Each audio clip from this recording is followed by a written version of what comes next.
So, having now talking a bit more about, so given the cloud infrastructure services segment, the pricing or the deals are typically priced and the commercials are typically based on a managed services, right? So a lot of fixed fee resource unit based pricing is what we see in the market. And yeah, I remember, I think we were doing this analysis a few weeks ago where we kind of noticed that the typical deal archetype that we see in cloud and infra services, right?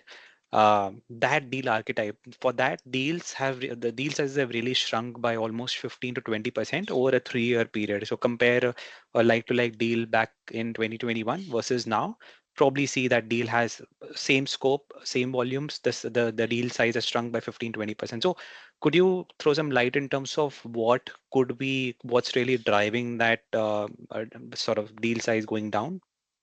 Yeah, agree with you there, Ricky. That has happened in the last few years. And, you look at most of the traditional operations deals also in cloud infrastructure, be it digital, workplace, data center based deals.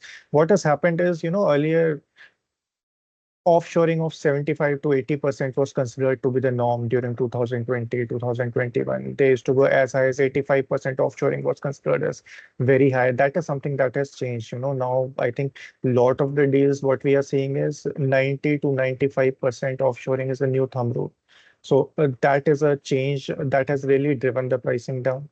The other thing is, of course, automation is a factor where you see a lot of service providers improving efficiencies, passing it on to the clients. That is something that has happened. And with Gen AI also now coming up, we see some of these providers taking forward calls and decreasing their prices further.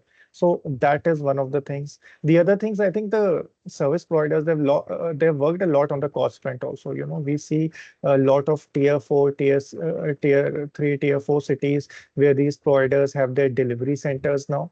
Cities like Kochi, Coimbatore, Lucknow, they're growing in prominence. So that is something that service providers are utilizing. They're passing on these low cost benefits even to the clients. Okay. I think last, I would say there's been a lot of competition in the infrastructure space. Uh,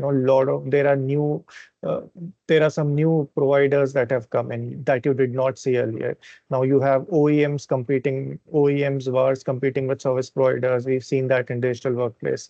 And we have big four firms, they are also coming into this space, and they are the ones who are being very aggressive, contrary to what the perception had been for them. They were like the premium service providers. But when it comes to run managed deals, we've seen them being very competitive and cutting margins. So I think those are some of the major key factors that has led to this reduction. Okay.